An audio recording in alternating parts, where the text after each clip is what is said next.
এই আয়াতে কারিমা নাজিল হওয়ার পেছনে তাফসীরে ইবনে কাসিরের ভেতরে একখান ঘটনা এসেছে। হযরত মুহাম্মদ ইবনে ইসহাক রাহমাতুল্লাহি আলাইহি তিনি বর্ণনা করছেন। তিনি বলছেন রাসূল করিম সাল্লাল্লাহু আলাইহি ওয়াসাল্লাম তিনি যখন মক্কা থেকে হিজরত করে মদিনায় এলেন, মদিনায় আসার পরে মদিনার দুইটা গোত্র ছিল। একটা গোত্রের নাম হলো আউস গোত্র, আর একটা গোত্রের নাম হলো খাজরাজ গোত্র। এই দুইটা গোত্রের ভেতরে শতাব্দী থেকে শতাব্দী পর্যন্ত দীর্ঘ সময় পর্যন্ত ঝগড়া ফাসাদ মারামারি হানাহানি রক্তপাত লেগেই থাকতো। রাসূলুল্লাহ যখন মদিনায় এলেন নবীজি কালেমার দাওয়াত দিলেন, আর আউস এবং খাজরাজ গোত্রের লোকেরা রাসূলুল্লাহর কাছে এলো। নবীজি তাদেরকে কালেমার দাওয়াত দিলেন। আউস এবং খাজরাজ গোত্রের লোকেরা রাসূলুল্লাহর সঙ্গে কালেমা পড়ল। নবীজি বললেন, পড়ো লা ইলাহা ইল্লাল্লাহু মুহাম্মাদুর রাসূলুল্লাহ। পড়েন সাল্লাল্লাহু আলাইহি ওয়াসাল্লাম। নবীজি কালেমার দাওয়াত দিলেন। আউস এবং খাজরাজ গোত্রের লোকেরা রাসূলুল্লাহর ডাকে সাড়া দিয়া কালেমা পড়ে তারাও মুসলমান হয়ে গেল। যে আউস এবং খাজরাজ গোত্রের ভেতরে সব সময় মারামারি ঝগড়া ফাসাদ রক্তপাত লেগেই থাকতো। নবীজির কালেমা গ্রহণ করার পরেই ঝগড়া ফাসাদ তারা বন্ধ করে দিল। তাদের ভেতরে যে একটা দূরত্ব ছিল, শত্রুতা ছিল, সেই কথা তারা ভুলেই গেল। আপন ভাইয়ের মতো মিলেমিশে তারা বসবাস করতে লাগলো। মনে হয় যেন দুই গোত্রের লোকেরা একজন আরেকজনের আপন ভাই হয়ে গেল। আমার বন্ধুগণ, এই দৃশ্য যখন মদিনার ইহুদিরা দেখতে পেল, মদিনার ইহুদিদের ভেতরে একটা জ্বালা যন্ত্রণা শুরু হয়ে গেল। ওরা মনে মনে ভাবতে লাগলো, এই মদিনার আউস এবং খাজরাজ গোত্র একজন আরেকজনের কি শত্রু ছিল? মুহাম্মদ সাল্লাল্লাহু আলাইহি ওয়াসাল্লাম তাদের কাছে এমন কি দাওয়াতি কাজ করলেন, তারা তাদের শত্রুতা ভুলে গিয়া আপন ভাইয়ের মতো মিলেমিশে বসবাস করতে লাগলো। এই দৃশ্যটা ইহুদিদের কাছে ভালো লাগলো না। আমার দেশে দেখবেন আপনি কিংবা আপনার ভাই পরিবারের ভেতরে আপনারা ভালো আছেন, তৃতীয় নাম্বার আরেকজন আছে, আপনাদের দুইজনের ভেতরে কিভাবে ফাটল সৃষ্টি করে দেওয়া যায় এই চিন্তায় ব্যস্ত থাকে। আছে না নাই? জোরে বলতে হবে, এরকম আছে না নাই? আমাদের এই বাংলাদেশের দিকে তাকান। বাংলাদেশে যখন আলেমেরা একটা ঐক্য করতে চাইল, সকল আলেমরা যখন ইসলামের পক্ষে এক হওয়ার জন্য চেষ্টা করল, মাঝখানে শয়তান ঢুকে গেল আলেমদের ভিতরে ফাটল সৃষ্টি করে দেওয়ার জন্য। এক একজন এক এক রকমের ফতোয়া দিতে লাগলো। পরে আমরা দলে উপদলে বিভক্ত হয়ে গেলাম, ঠিক কিনা? ফলে যখন এমন অবস্থা হলো, বিগত 16 বছরও মার খেলাম, এখনো মারের জন্য অপেক্ষায় আছি। আমার বন্ধুগণ, ইহুদিদের ভেতরে জ্বালা পোড়া শুরু হয়ে গেল। আউস এবং খাজরাজ গোত্রের লোকেরা মিলেমিশে আপন ভাইয়ের মতো বসবাস করতে লাগলো। এটা তাদের কাছে ভালো লাগলো না। ইহুদিরা কয়েকজন লোককে নিযুক্ত করলো মদিনারে। আউস এবং খাজরাজ গোত্রের লোকেরা কোথায় যখন কোনো সমাবেশ করত, জনসমাবেশ হতো, ওরা কোনো বৈঠক করত, সেখানে তারা ঢুকে পড়ত। সেখানে গিয়া ওই আউস এবং খাজরাজ গোত্রের লোকদের কাছে পূর্ববর্তী শত্রুতার কথা তাদেরকে স্মরণ করায় দিত। আউসের লোককে খাজরাজ গোত্রের লোকের উপর আঘাত করছিল, কে কারে হত্যা করছিল, পূর্বের সেই ঘটনাগুলো স্মরণ করায় দিত।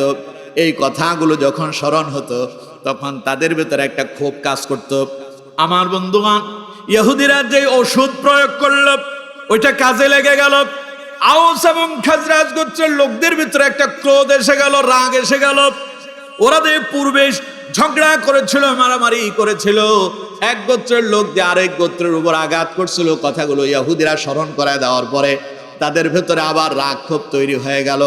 আউস এবং খাজরাজ গোত্রের লোকেরা এবার তারা সিদ্ধান্ত নিল, ওরা এইভাবে বসে থাকবে না। যেই গোত্রের যারাই মারা গেল, প্রতিশোধ নেওয়ার জন্য উভয় গোত্র অস্ত্র শস্ত্র নিয়ে তৈরি হয়ে গেল। বলেন নাউযুবিল্লাহ। ভাই ভাই ঝগড়া, ভাই ভাই কি ঝগড়া লেগে গেল, মারামারির জন্য তৈরি হয়ে গেল, অস্ত্র নিয়ে তারা সুসজ্জিত হয়ে গেল। ওরা ময়দানে চলে যাবে আর সেখানে তারা যুদ্ধ করবে। ঘটনা চলে গেল রাসূলুল্লাহর কানে। নবী করিম সাল্লাল্লাহু আলাইহি ওয়াসাল্লাম শুনলেন, সঙ্গে সঙ্গে তাৎক্ষণিক রাসূলুল্লাহ এসে উপস্থিত হয়ে গেলেন।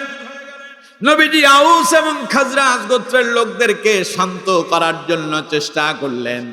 আমার বন্ধুগণ, রাসূলুল্লাহ তাদেরকে বুঝালেন, তোমরা কেন ঝগড়া করবা, মারামারি করবা, এটা তো তোমাদের জন্য শোভনীয় নয়। নবীজি তাদেরকে বুঝালেন, ওরা শান্ত হয়ে গেল। নবী করিম সাল্লাল্লাহু আলাইহি ওয়াসাল্লাম আউস এবং খাজরাজ গোত্রের লোকদেরকে বলতে লাগলেন, ও আউস এবং খাজরাজ গোত্রের লোকেরা, তোমরা কি সেই জাহিলি যুগের ন্যায়, পূর্বের ন্যায় আবারও কি ঝগড়া ফাসাদে লিপ্ত হয়ে যাচ্ছ নাকি? আমি নবী তোমাদের মাঝে বিদ্যমান থাকা অবস্থায় তোমরা একজনের বিরুদ্ধে আরেকজন অস্ত্র ধারণ করেছো, ঘটনাটা এটা ভালো না।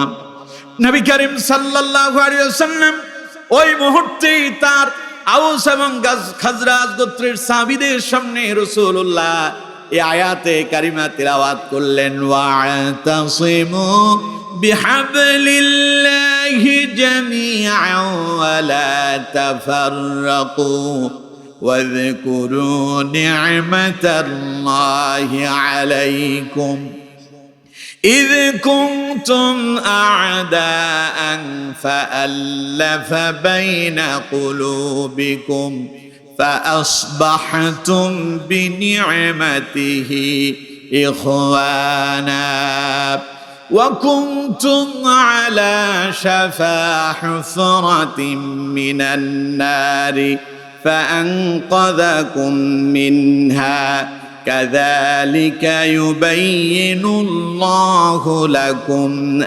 آياته لعلكم تهتدون। পড়েন আল্লাহু আকবার। আমার বন্ধুগণ, নবীজি সাহাবীদেরকে বুঝালেন, সাহাবীরা শান্ত হয়ে গেল। এবার রাসূলুল্লাহ তাদের সামনে এই পুরো সূরা আলে ইমরানের 103 নাম্বার আয়াত পরিপূর্ণ তাদেরকে তিলাওয়াত করে শোনালেন। মুহূর্তের ভেতরে সাহাবীরা লজ্জিত হয়ে গেল, শর্মিন্দা হয়ে গেল। আউস এবং খাজরাজ গোত্রের সাহাবীরা মাথাটা নিচু করে দিয়া তারা নিচের দিকে নিম্নগামী হয়ে গেল। আশেপাশে একজন আরেকজনের বিরুদ্ধে যারা অস্ত্র ধারণ করলো, তরবারি নিয়ে হাজির হয়েছে, একজনের ঘাট থেকে আরেকজনের মাথা আলাদা করা হবে, সেই সাহাবীরা রাসূলুল্লাহর জবান থেকে কোরআনের আয়াত তিলাওয়াত শোনার সঙ্গে সঙ্গে একজন আরেকজনকে আলিঙ্গন করলেন, বুকের সঙ্গে জড়ায় ধরলেন, একজন আরেকজনের কাছে ক্ষমা চেয়ে নিলেন, তওবা করে আল্লাহর পথে তারা ফিরে এলেন। পড়েন আল্লাহু আকবার। তাহলে এই আয়াতে কিছু গোপন রহস্য আছে। এই আয়াতে কিছু কি আছে? যে একটা আয়াত শোনার পরে সাহাবায়ে কেরাম শর্মিন্দা, লজ্জিত হয়ে গেলেন, সে আয়াতে আল্লাহ তাআলা কি বলেছেন, এবার আমরা সেই কথাগুলো শুনব। আল্লাহ রাব্বুল আলামিন বলছেন, ওয়া'তাসিমু বিহাবলিল্লাহি জামিআন ওয়া লা তাফাররাকু। আল্লাহ পাক বলছেন, ওয়া'তাসিমু বিহাবলিল্লাহ, তোমরা আল্লাহর রজ্জুকে শক্তভাবে, মজবুতভাবে আঁকড়িয়ে ধরো, জামিআ, সকলে মিলে, ওয়ালা তাফাররাকু, খবরদার পরস্পর তোমরা বিচ্ছেদ হয়ে যেও না, বিচ্ছিন্ন হয়ে যেও না, পরস্পর তোমরা আলাদা হয়ে যেও না।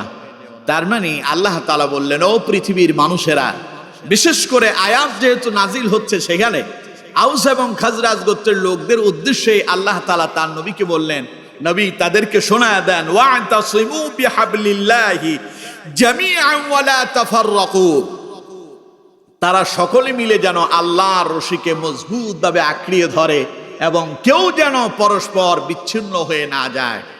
এই আয়াতের মধ্য দিয়ে আল্লাহ পাক তামাম পৃথিবীর সমস্ত মানুষদের কাছে এই মেসেজ পৌঁছায় দিলেন। নবী তামাম পৃথিবীর সমস্ত মানুষদেরকে শোনায় দেন, তারা যেন আল্লাহর রশিকে দৃঢ়ভাবে, মজবুতভাবে আঁকড়িয়ে ধরে সকলে মিলে, এবং তারা যেন কেউ বিচ্ছিন্ন হয়ে না যায়।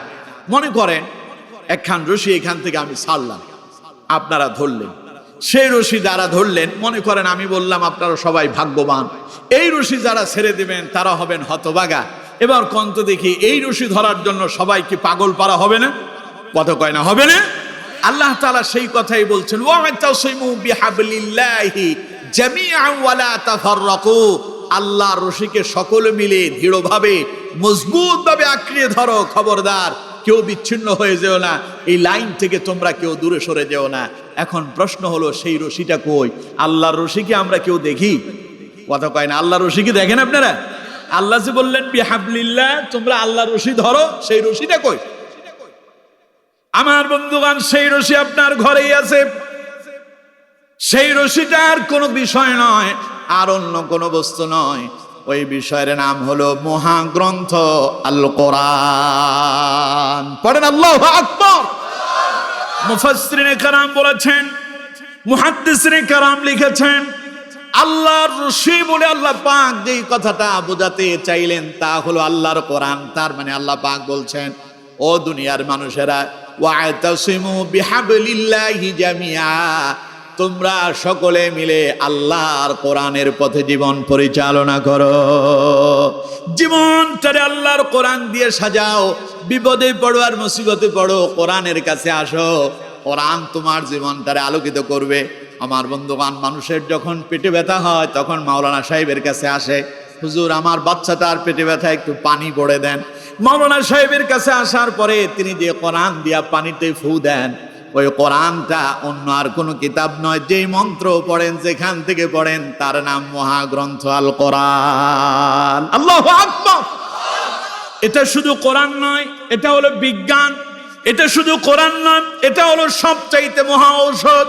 আল্লাহ রাব্বুল আলামিন বলছেন, ওয়া নুনাজ্জিলু মিনাল কুরআনি মা হুয়া শিফাউন ওয়া রাহমাতুল লিল মুমিনিন ওয়া লা ইয়াজিদুয যালিমিনা ইল্লা খাসারা। কথা কার? চিল্লায় বলেন, কথা কার?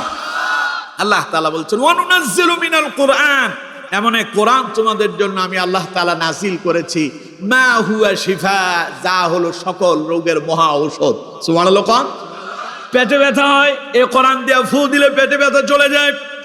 মাথা ব্যথা হয়েছে, কোরআন দিয়ে ফু দিলে মাথা ব্যথা চলে যায়।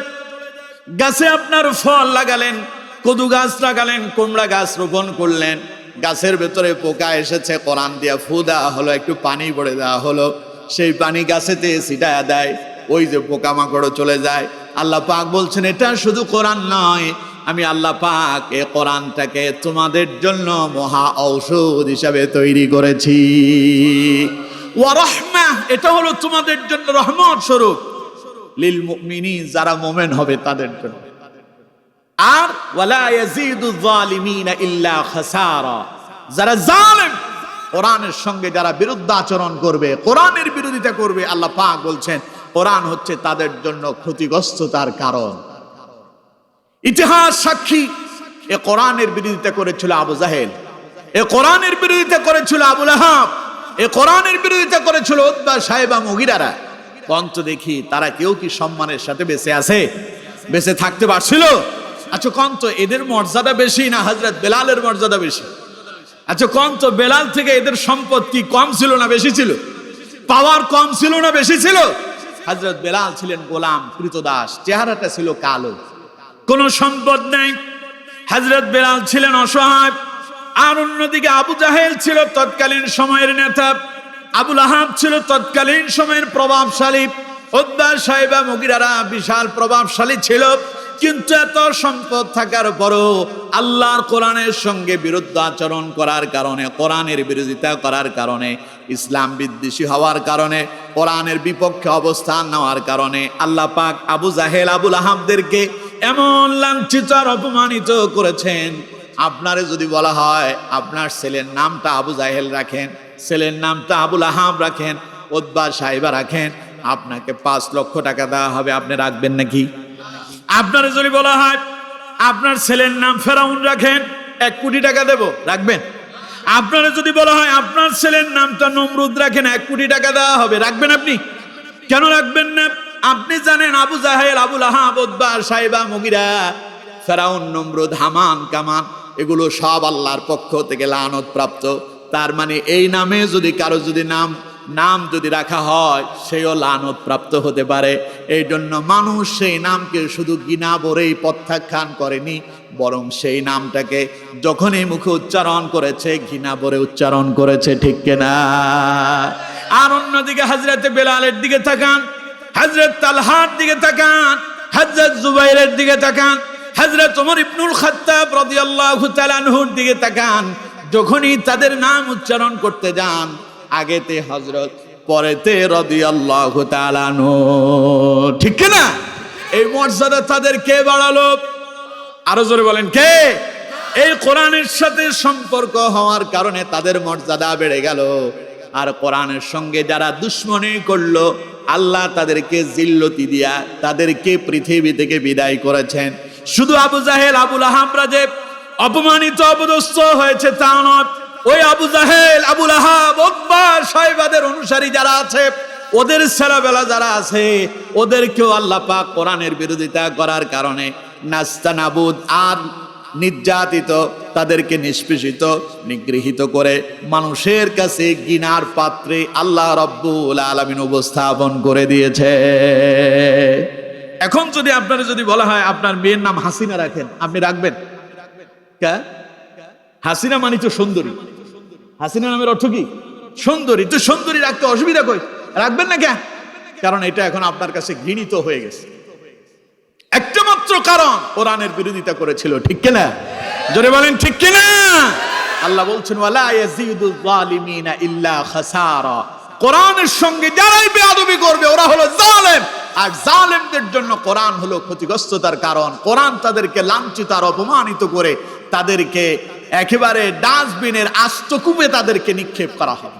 আর কোরআনের সাথে সম্পর্ক হয়েছিল হযরতে ওমর ইবনুল খাত্তাব রাদিয়াল্লাহু তাআলা আনহু, এসেছিলেন রাসূলুল্লাহর ঘাট থেকে মাথা আলাদা করার জন্য। কোরআনের সাথে সম্পর্ক হওয়ার কারণে হযরত ওমর সোনালী মানুষে রূপান্তরিত হলেন।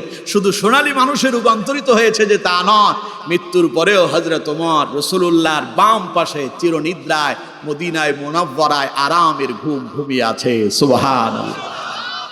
যে ওমর এসেছিল রাসূলুল্লাহর ঘাট থেকে মাথা আলাদা করার জন্য, সে ওমর কোরআনের কাছে এসে যখন আত্মসমর্পণ করলো, আল্লাহ রাব্বুল আলামিন হযরত ওমরের মর্যাদা এত বাড়ায়া দিলেন, নবীজি বললেন আনা খাতামুন নাবিয়্যিন লা নাবিয়্যা বাদি, আমি শেষ নবী, আমার পরে আর কোন নবী এই পৃথিবীতে আসবে না। আল্লাহ যদি আমার পরে কারোরে যদি নবী বানাতো, লাকানা উমরুন, ওমর ছাড়া আর কেউ নবী হতো না। আল্লাহু আকবার বলেন না? আরো জোরে কোন আল্লাহু আকবার। কোরআন হলো এমন এক কিতাব, ওর সাথে যদি আপনার সম্পর্ক হয়ে যায়, কোরআন আপনার মর্যাদা বাড়ায় দেবে। আর কোরআনের সঙ্গে যদি দুশ্মনী করেন, কোরআন আপনাকে জিল্লতি দিয়া পৃথিবী থেকে বিদায় জানায় দেবে। এর জন্য সম্পর্ক কোরআনের সাথে হবে না কোরআনের বিপক্ষে হবে? কোরআনের পক্ষে না কোরআনের বিপক্ষে? সামনে সময় আসতেছে আমাদের, আমরা সবাই থাকবো আল কোরআনের পক্ষে। পারবো তো ইনশাআল্লাহ? আল্লাহ তাআলা আমাদের প্রত্যেককে কবুল আর মঞ্জুর করুন, পড়ুন আমিন। তাহলে আল্লাহ তাআলা যে বললেন ওয়া'তাসিমু বিহাবলিল্লাহি জামিআ, তোমরা সকলে মিলে শক্ত করে মজবুত করে আমার রশিকে জড়িয়ে ধরো, আঁকড়িয়ে ধরো। সেই রশির নাম, সবাই বলেন, সেই রশিটার নাম। এ কোরআন এসেছে কোথা থেকে? আসমান থেকে। এ কোরআন আসছে কোথা থেকে? এ কোরআনের একখান কপি আছে আসমানে, মূল কপিটা। এটা হলো ফটোকপি। এটা কি? মূল কপি আছে আসমানে লাউহে মাহফুজে। আল্লাহ রাব্বুল আলামিন বলছেন বাল হুয়া কুরআনুম মাজিদুন ফি লাউহিম মাহফুজ। আল্লাহ পাক বলছেন এই কোরআনের মূল কপিটা লাউহে মাহফুজে আছে। সেখান থেকে কোরআন আমি আমার নবী মুহাম্মদুর রাসূলুল্লাহ সাল্লাল্লাহু আলাইহি ওয়াসাল্লামের উপরে নাজিল করেছি। একসাথে পরিপূর্ণ কোরআন দেই নাই। আমার নবীকে তার নবুয়তের 23 বছরের জিন্দেগিতে যখন যা প্রয়োজন হয়েছে, এ কোরআন রাসূলুল্লাহর কাছে আসতে সময় লেগেছে 23 বছর। কত বছর? 23 বছর সময় লাগছে রাসূলুল্লাহর কাছে কোরআন আসতে। এই সেই কোরআন, এটা আসমান থেকে নাজিল হয়েছে। সুতরাং এই আসমানি গ্রন্থ যদি কেউ যদি দৃঢ়ভাবে মজবুতভাবে আঁকড়ে ধরতে পারে, শক্ত করে ধরতে পারে, রাসূল কারীম সাল্লাল্লাহু আলাইহি ওয়াসাল্লাম বলছেন সে কখনো লাঞ্ছিত হবে না, বঞ্চিত হবে না, প্রতবষ্ট হবে না, পথ হারা হবে না। কোরআন মানবে যারা, কোরআন শুনবে যারা, কোরআন দিয়ে জীবন পরিচালনা করবে যারা, এ কোরআন তাদেরকে সহজ সরল সঠিক পথে পরিচালিত করে আল্লাহর জান্নাতে পৌঁছায় দেবে। রাসূল করিম সাল্লাল্লাহু আলাইহি ওয়াসাল্লাম জীবনের শেষ ভাষণ দিচ্ছেন, বিদায় হজের ভাষণ।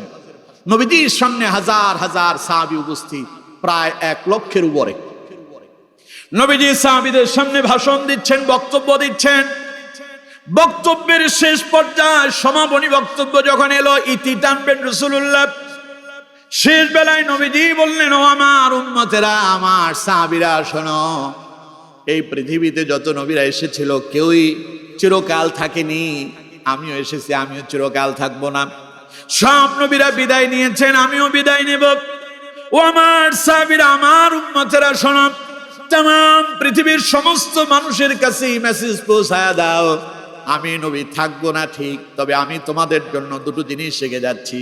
এই দুটো জিনিসে তোমরা যদি আঁকড়ে ধরতে পারো, মজবুত ভাবে যদি ধরে রাখতে পারো, নবীজি বলেন কখনো লাঞ্ছিত হবে না, বঞ্চিত হবে না, প্রতবষ্ট হবে না, পথ হারা হবে না। এই দুইটা জিনিস তোমাদেরকে আল্লাহর দরবারে হেদায়েতের পথে পরিচালিত করে জান্নাত পর্যন্ত পৌঁছায় দেবে। মুয়াত্তা ইমাম মালিকের ভেতরে এসেছে হাদিসটি, রাসূলুল্লাহ বলেছেন, তারাকতু ফীকুম আমরাইন, দুটো জিনিস তোমাদের জন্য রেখে গেলাম। এই দুটো জিনিসকে যদি তোমরা দৃঢ়ভাবে, মজবুত ভাবে, শক্ত করে যদি আঁকড়িয়ে ধরতে পারো, লাং তাদিল্লু, কখনো তোমরা পথ হারা হবা না, প্রতবষ্ট হবা না। মা তামাসসাকতুম বিহিমা কিতাবাল্লাহি ওয়া সুন্নাত রাসূলি, সেই দুটো জিনিসের একটি হলো আল্লাহর কোরআন, মহাগ্রন্থ আল কোরআন, আরেকটি হলো আমি রাসূলুল্লাহর সুন্নাহ। পড়েন আল্লাহু আকবার। তার মানে আল্লাহর কোরআনকে কেউ যদি জড়ায় ধরতে পারে, আঁকড়িয়ে ধরতে পারে, রাসূলুল্লাহর সুন্নাহ দিয়ে যদি জীবন পরিচালনা করতে পারে, নবীজি বললেন সে কখনো পথ হারা হবে না, প্রতবষ্ট হবে না। এ কোরআন তার সঠিক সহজ সরল পথেই পরিচালিত করবে। পড়েন আল্লাহু আকবার। এখন আঁকড়ায় ধরা মানে কোরআন, এটার এইভাবে বুকের সাথে ধরবেন, মজবুত করে ধরে রাখবেন, এইরকম নাকি না? এরকম হাজার খানি বুকের সাথে জড়ায় ধরলেও কাম হবে না, যদি ভেতর পর্যন্ত এই কোরআন না পৌঁছায়। কথা কি বুঝাতে পারলাম? এই কোরআনটাকে পৌঁছাতে হবে হৃদয়ে। কোথায়? কোরআনটাকে হৃদয়ে জায়গা দিতে হবে, অন্তরে জায়গা দিতে হবে। কোরআনে যা হালাল বলা হয়েছে তা হালাল মেনে জীবনে তা গ্রহণ করতে হবে। কোরআনে যা হারাম বলা হয়েছে তা হারাম মেনে বর্জন করতে হবে। তাহলে এই কোরআন আপনাকে সহজ সরল সঠিক পথে আপনাকে নিয়ে যাবে। আপনি পথভ্রষ্ট হবেন না, পথ হারা হবেন না। কোরআন আছে যেখানে, আগেই বলেছিলাম, শান্তি আছে। কোরআন আছে মসজিদে, শান্তি আছে। মসজিদে দাঁড়ায় গেলেন, আওয়ামী লীগ, বিএনপি, জামাত, জাসদ, বাসদ, হেফাজত, চরমনাই, আহলে হাদিস, ডানে বামে সবাই দাঁড়ায় যায়। আওয়ামী লীগের লোকটা বিএনপির লোকটারে বলে না, তুমি আমার কাছ থেকে সরো। কিংবা বিএনপির লোকটাও তারে এই কথা বলার সাহস নাই, বিগত 16 বছর আমাদেরকে জ্বালায়া পোড়ায় শেষ করছস, আমার পাশে দাঁড়াইস না, বলতে পারবে নাকি? আমার বন্ধুগণ, কারণ মসজিদে মানুষ যখন যায় সবাই একজনের সামনে দাঁড়িয়ে যায়, কন্ত দেখি তিনি কে? আল্লাহ পাক বলছেন, ইন্না হাদিহি উম্মাতুকুম উম্মাতান ওয়াহিদা ওয়া আনা রাব্বুকুম ফা'বুদুন। পড়েন আল্লাহু আকবার। আল্লাহ পাক বলছেন, ও দুনিয়ার মানুষেরা, তোমরা তো সকলেই একই জাতি, তোমরা তো সকলে একই উম্মত। তার মানে আল্লাহ পাক বলছেন, তোমাদের সবার ধর্ম এক, তোমরা তো সবাই আল্লাহর একত্ববাদে বিশ্বাস করো। তার মানে তোমাদের ধর্ম এক, তোমাদের কোরআন এক, তোমাদের আল্লাহ এক, তোমাদের তাওহীদ এক। এই জায়গায় যদি তোমরা এক থাকতে পারো, কেন তোমরা হানাহানি বিদ্বেষে যাবে? তোমরা তো আল্লাহর কোরআনের পথে যদি জীবনটা পরিচালিত করতে পারো, এই কোরআন তোমাদেরকে আমি আল্লাহ পর্যন্ত পৌঁছায় দেবে। পড়েন আল্লাহু আকবার। এজন্য কোরআনের পক্ষে যারা থাকবে, কোরআনের সাথে যারা থাকবে, তারা কখনো পথ হারা হবে না, তারা কখনো প্রতবষ্ট হবে না। কোরআন আছে যেখানে, শান্তিও আছে। আল কোরআনের পথ, এই পথই আসল পথ।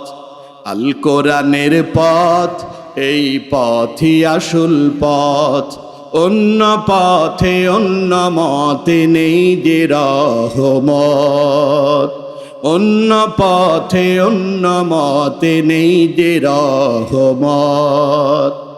আল কোরআনের প্রেমে যে বারেক পড়ে যায়, দিন কায়েমের তরে সে শহীদ হতে চায়। আল কোরআনের প্রেমে যে বারেক পড়ে যায়, দিন কায়েমের তরে সে শহীদ হতে চায়। তার বুকেতে শুধু খোদার অথই মোহাব্বত, অথই মোহাব্বত। আল কোরআনের পথ, এই পথই আসল পথ, আল কোরআনের পথ, এই পথই আসল পথ। ঠিক না? এই কোরআনের প্রেমে পাগল হয়েছিলেন আমাদের এই দেশেরও একজন কোরআনের পাখিজারে আমরা বলতাম আল্লামা দেলওয়ার হোসেন সাইদি রাহিমাহুল্লাহ। ঠিক না? কোরআনের কথা বলতেন, লক্ষ লক্ষ মানুষ পঙ্গপালের ন্যায় ছুটে আসত। আল্লামা সাইদি কথা বলেছেন, হাজার হাজার মানুষ ছুটে এলো। কোরআনের আলোচনা শুনে কত মুসলিম কালেমা পড়ে মুসলমান হয়ে গেল। বেঈমান আল্লাহওয়ালাতে পরিণত হয়েছিল, বেনামাজি নামাজিওয়ালা হয়েছিল, সুদখোর সুদ ছেড়ে দিয়েছিল, ঘুষখোর ঘুষ ছেড়ে দিয়েছিল, সন্ত্রাস আল্লাহওয়ালাতে পরিণত হয়ে গেল।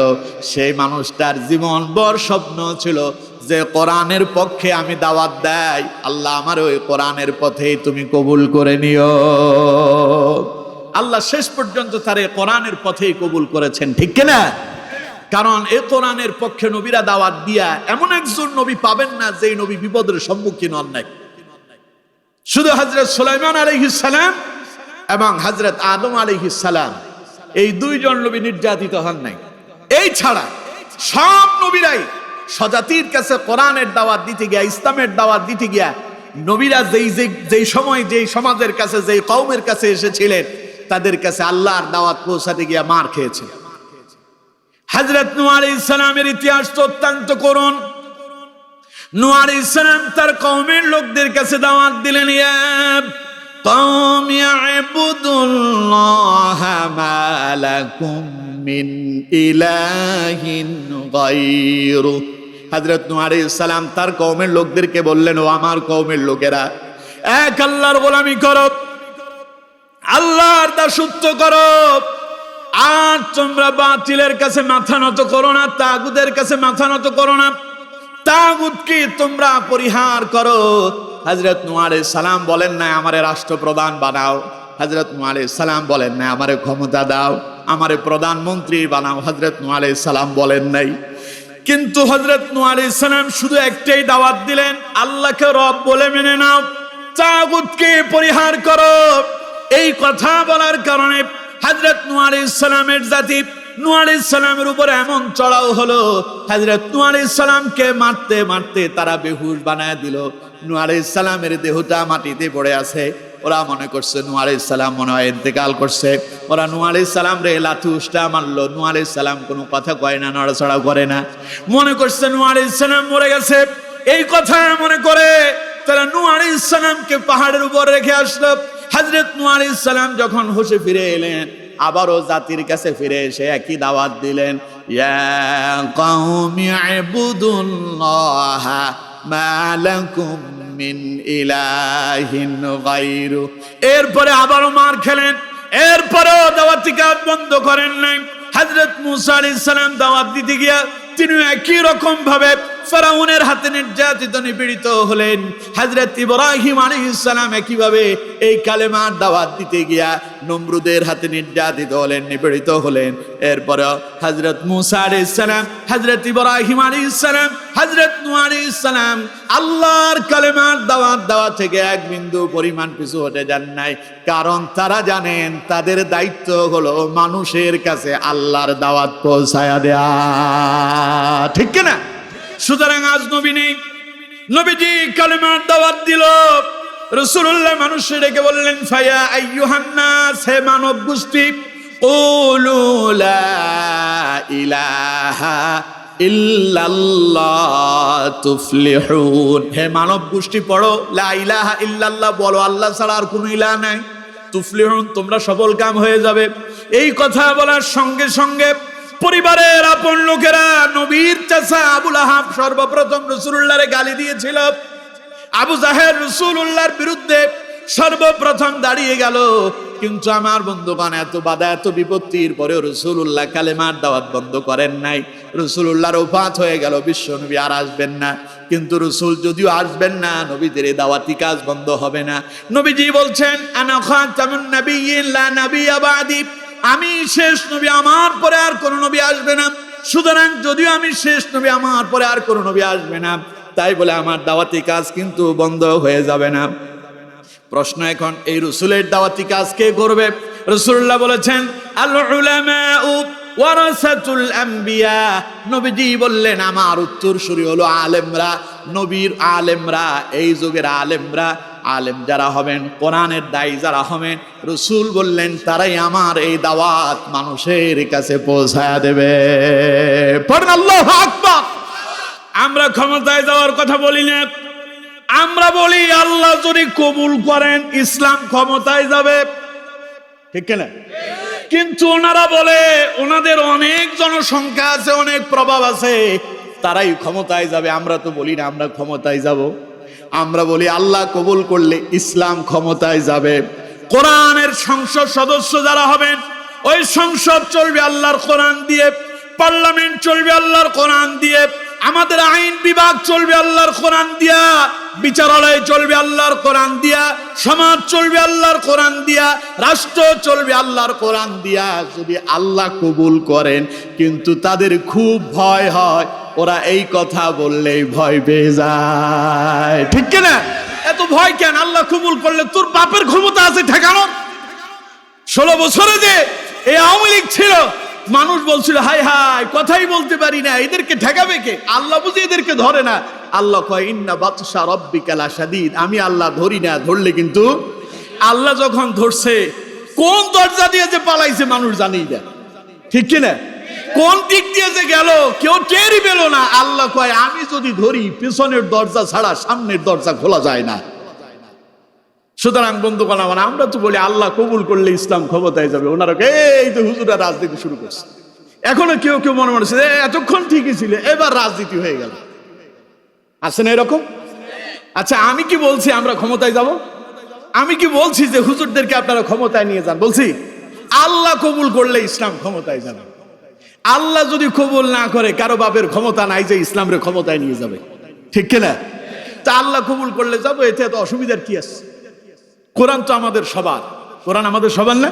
এই যে আওয়ামী লীগের, এটা বিএনপির, এটা জামাতের, এটা হেফাজতের, এটা সরমনার, এটা আলে হাদিসের, এক কথায় গোটা মুসলিম উম্মার জন্য একখান কিতাব, তার নাম মহাগ্রন্থ আল কোরআন, ঠিক কিনা?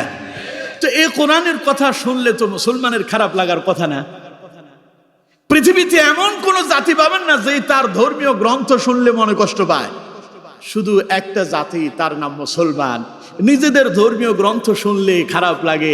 যখন সুদের বিরুদ্ধে বলে সুদখোরের মন খারাপ হয়ে যায়, ঘুষের বিরুদ্ধে বললে ঘুষখোরের মেজাজ খারাপ হয়ে যায়, সন্ত্রাসের বিরুদ্ধে বললে সন্ত্রাসদের কলিজা আগুন লেগে যায়, সাদাবাজির বিরুদ্ধে বললে মাওলানা সাহেবের চাকরি চলে যায়, দর্শন ইফতিজিকের বিরুদ্ধে বললে মাওলানা সাহেবের কথা বন্ধ হয়ে যায়, কোরআনের হক কথা বললে ওদের কলিজায় আগুন ধরে যায়।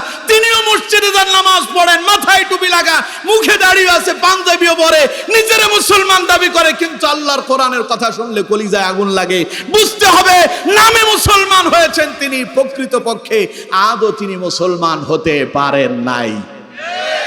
কারণ এই কিতাব তো মুসলমানদের কিতাব, ঠিক কিনা? এই কিতাব আমাদের সবার।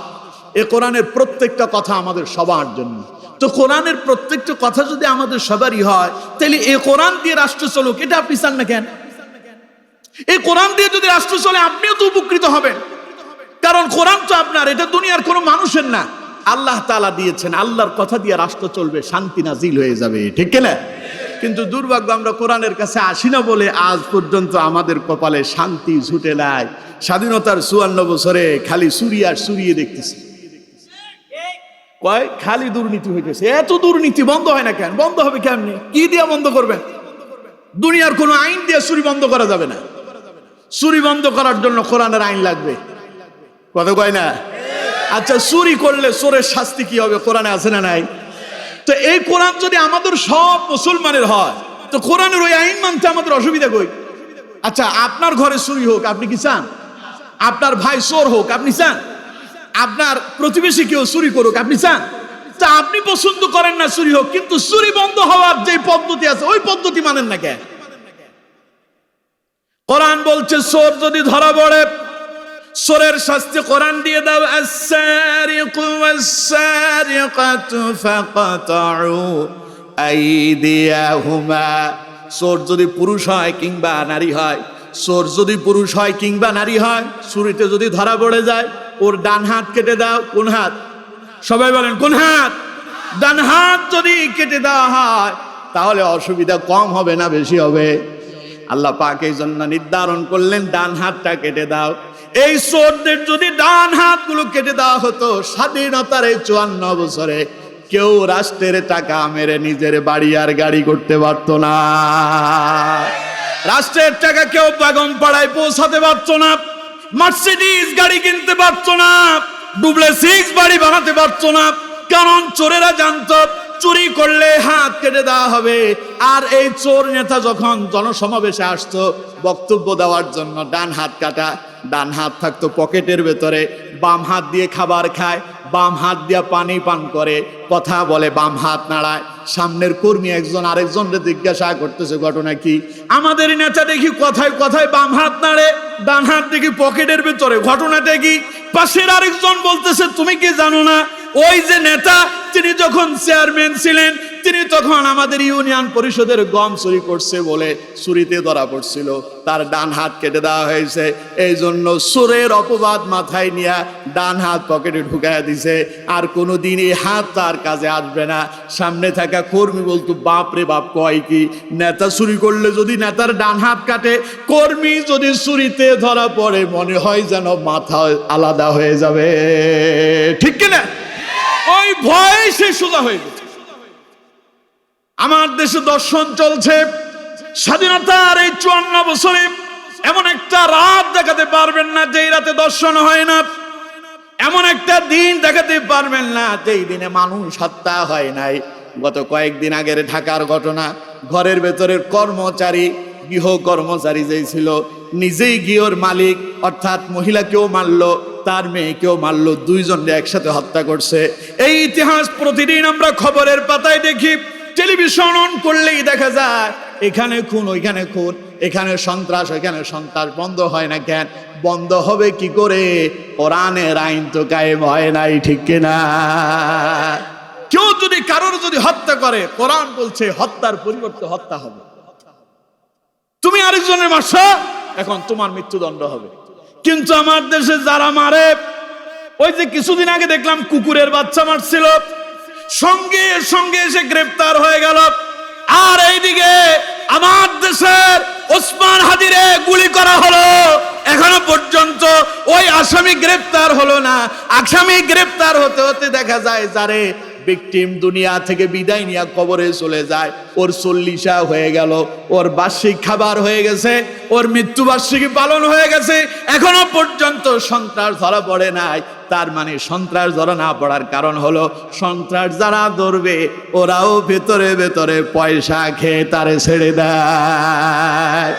আপনাদের নারায়ণগঞ্জের একখান ঘটনা আছে, 7 মার্ডার, হ্যাঁ ভুলে গেছেন আপনারা? আপনাদের নারায়ণগঞ্জের ঘটনা 7 মার্ডার, ওই বিচার কই গেল? 7 জন মানুষ হত্যা করছে, হত্যা করার পরও চোরেরা পার পেয়ে গেল। পার পেয়ে যাওয়ার পেছনে একটা মাত্র কারণ, তা হলো কোরআনের আইন নাই বলে তারা পার পেয়ে গেল। যদি কোরআনের আইন থাকতো, জীবনে কোনোদিন এই সন্ত্রাসেরা মানুষ হত্যা করা তো পরের কথা, ভয়ে একজন আরেকজনের দিকে চোখ রাঙায় তাকাতো না, কারণ আল্লাহর কোরআন দিয়া তাদের বিচার করা হতো, ঠিক কিনা? এই জন্যই চোরেরা কয় খবরদার, কোরআনের আইন দিয়ে রাষ্ট্র পরিচালনা করা যাবে না, কোরআনের আইন দিয়ে সমাজ পরিচালনা করা যাবে না। পার্লামেন্টে কোরআন নেওয়া যাবে না, কারণ কোরআন নিলেই পরে আগেই চোরদের সব হাতগুলো কাটা পড়ে যাবে। তার মানে ওরা চায় এইভাবে চলতে থাকুক। যে আমাদের দেশে একখান কথা আছে ফেনীর ভাষায়, ওইটা কয় হলো চলছে গাড়ি যাত্রা বাড়ি। কি কয়? চলছে গাড়ি যাত্রা বাড়ি, যেমন চলছে চলতে থাকুক, কোনো অসুবিধা নাই। আমরা প্রতি বছর নতুন নতুন আইন করব, কিয়ামত পর্যন্ত নতুন নতুন আইন করে আপনি সমাজের এই অপসংস্কৃতি বন্ধ করতে পারবেন না, যতদিন পর্যন্ত কোরআনের এই আইন সমাজে বাস্তবায়ন না করবেন। বিশ্বাস হয় আপনাদের? এই জন্য আমার বন্ধুগণ, কোরআন পড়ে একজন সন্ত্রাসী ভালো মানুষ বানাতে, কোরআন পড়ে একজন সুদখোরের সুদ থেকে বের করে নিয়ে আসতে। কারণ কোরআন বলছে যারা সুদ খায়, সুদের ব্যাপারে কোরআন বলছে যে এই ব্যক্তি সুদ খেলো সে যেন ডাইরেক্ট আল্লাহর সঙ্গে যুদ্ধ ঘোষণা করলো। আল্লাহর সাথে যুদ্ধ করে পারবেন নাকি? সম্ভাবনা আছে নাকি? আল্লাহর সঙ্গে যুদ্ধ করতে চাইলো, যেটা ওর নাম নমরুদ। কি না? ইব্রাহিম আলাইহিস সালাম রে কয় ফাকালা আনা রাব্বুকুমুল আলা, কিসের রবের কথা কও? আমি তো বড় খোদা। নাউজুবিল্লাহ। কোন আমাদের ওই সমস্ত শেখ হাসিনা এগুলো তো ছোটখাটো। ফাকালা আনা রাব্বুকুমুল আলা, আমি খোদা, রব। নাউজুবিল্লাহ। কোন আমাদের রব কে? আরো জোরে বলেন কে? নমরুদ কয় আমি খালি রব নয়, আলা, বড় খোদা, বড় রব। নাউজুবিল্লাহি মিন যালিক। ইব্রাহিম আলাইহিস সালাম বলল, নমরুদ বলো কি, তওবা করো তাড়াতাড়ি। নমরুদ কয় ইব্রাহিম তোমার কি বিশ্বাস হয় না? তাহলে দেখো আমি যে বড় খোদা তার প্রমাণ, তোমার আল্লাহরে আমি হত্যা করে ফেলবো। নাউজুবিল্লাহ। কোন বেয়াদবে কি একখান চিন্তা ভাবনা মাথার ভেতরে ঢুকছে, আল্লাহরে মারবে। সে একখান তীর তৈরি করলো, আসন তৈরি করলো, বিশাল আসন দিয়া সে আসমানের দিকে উঠতে লাগলো। এরপরে একখান ধনুক নিয়ে তীর নিয়ে আসমানের দিকে নিক্ষেপ করলো। অন্ত দেখি এই তীর কি আসমানে পৌঁছাবে নাকি?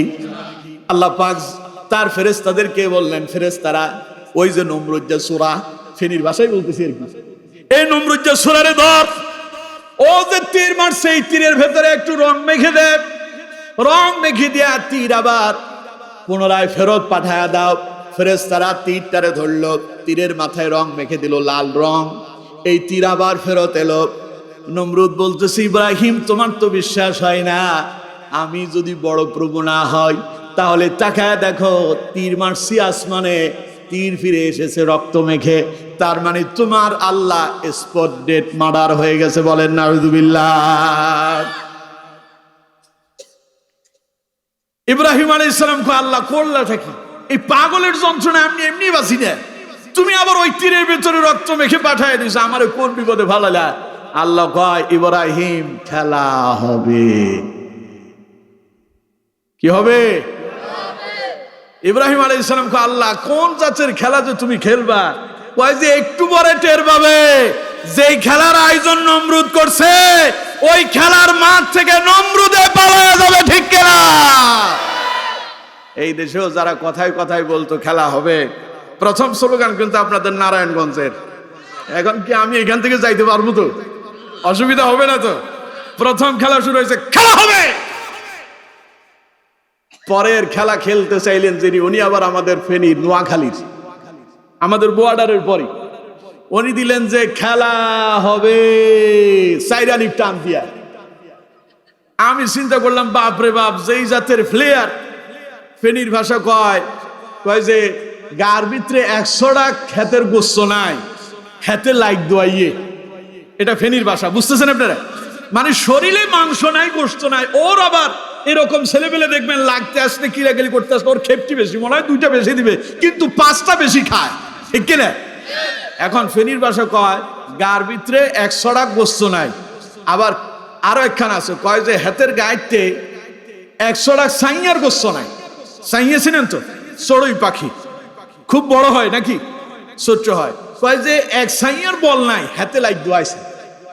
তো এখন ওনারও অবস্থা তাই, শরীর দেখলে মনে হয় একটা টোকা দিলেই পড়ে যাবে, কিন্তু উনি সাইরালিপ টান দিয়ে কয় খেলা হবে। ছেলেপেলে কয় খেলতে চাও? ঠিক আছে খেলা হবে। খেলার মাঠও তৈরি, প্লেয়াররা এলো, কিন্তু যারা খেলার ডাক দিল, কে যে কোন অঙ্কুরের গর্তে ঢুকছে খুঁজেই পাওয়া গেল না। ঠিক কিনা? এখন নমরুদ কয় আল্লাহর সাথে খেলবে। আল্লাহ কয় ইব্রাহিম চিন্তা করো না, খেলা হবে। খেলার আয়োজন যখন ওই নমরুদ করছে, নমরুদের খেলাই আমি খেলবো। ইব্রাহিম আলাইহিস সালাম কয় আল্লাহ করলাটা কি? এই তীরে রক্ত মেখে পাঠায় দিলা, আমারে বিপদে ফেলায় দিলা। আল্লাহ কয় ইব্রাহিম চিন্তা করো না, ওরে কেমনে কাবু করতে হয় আমি আল্লাহ খুব ভালো জানি। আল্লাহ রাব্বুল আলামিন বললেন নমরুদ তোর খুব পাওয়ার। নমরুদ কয় ইব্রাহিম তোমার আল্লাহরে হত্যা করছি। ইব্রাহিম আলাইহিস সালাম কয় মানি না, আল্লাহরে হত্যা করা যায় না, কারণ তুমি যদি আল্লাহরে হত্যাই করতা, তীর উপরে যায় তো আল্লাহর শরীরে ঢুকতো, ওটা বেরিয়ে আসতো না। ঠিক না? যেই তীর আবার ফেরত আসছে, বুঝা গেছে এটা জায়গা মতো গিয়ে আটকা পড়ে নাই, তার মানে তোমার তীর জায়গা মতো লাগে নাই। নমরুদ কয় তাইলে তোমার আল্লাহর সঙ্গে আমি যুদ্ধ করব। আল্লাহ পাক ইব্রাহিমকে বললেন ইব্রাহিম টেনশন করো না, যুদ্ধটা আমি করব, তুমি শুধু তার যুদ্ধের এই প্রস্তাবে রাজি হয়ে যাও। হযরত ইব্রাহিম আলাইহিস সালাম বললেন ঠিক আছে আমি রাজি আছি, কবে কখন যুদ্ধ করবা? নমরুদ সময় ফিক্সড করলো, নির্ধারিত সময় হয়ে গেল। হযরত ইব্রাহিম আলাইহিস সালাম এসে উপস্থিত। নমরুদের সৈন্য সেনারা বন্দুক কামান রাইফেল নিয়ে উপস্থিত হয়ে গেছে। ইব্রাহিম আলাইহিস সালাম একা দাঁড়ায় আছে। নমরুদ জিজ্ঞাসা করে ইব্রাহিম কই তোমার সেনাবাহিনী কই? তোমার আল্লাহর সৈন্য সেনারা কোথায়? আমার সঙ্গে কি যুদ্ধ করতে আসবে না, না ভয় পাইছে? হযরত ইব্রাহিম আলাইহিস সালাম বললেন একটু অপেক্ষা করো, আল্লাহর বাহিনী একটু পরেই আসবে। আমার বন্ধুবান, আল্লাহর বাহিনী কি আল্লাহ তাআলা সেনাবাহিনী পাঠাইছিল নাকি? RAB, BDR, police, Sita cobra কি পাঠাইছিল? কি? মশা। মশা, হায় রে মশা। এলো মশা ঝাঁকে ঝাঁকে, যে সৈন্যর গায়ের উপরেই পড়ে মশা এসে কামড় দেয়, ওর অ্যালার্জি শুরু হয়ে গেছে, চুলকাইতে আছে। এই মশার কামড়ে তার হলো ডেঙ্গু। মুহূর্তের ভিতরে তার রক্তের পাওয়ার কমে গেল, 0 পয়েন্টে চলে আসছে। মুহূর্তের ভিতরে শীত পটাং হয়ে ময়দানেই শেষ। নমরুদ কয় এবার আমি করব কি, পালাবো কই, কোন দিকে যাওয়া যায়? তাড়াতাড়ি তার গণভবনে ঢুকছে বাঁচার জন্য। গণভবনে ঢুইকা তার সেনাবাহিনীদেরকে, পাহারাদারদেরকে, সিকিউরিটিদেরকে বললো তাড়াতাড়ি দরজা জানালা যা আছে সব বন্ধ কর। সৈন্য সেনারা সব লাগায় দিল। নমরুদ নিরাপত্তা চাইলো, মনে করলো বাঁচতে পারবে।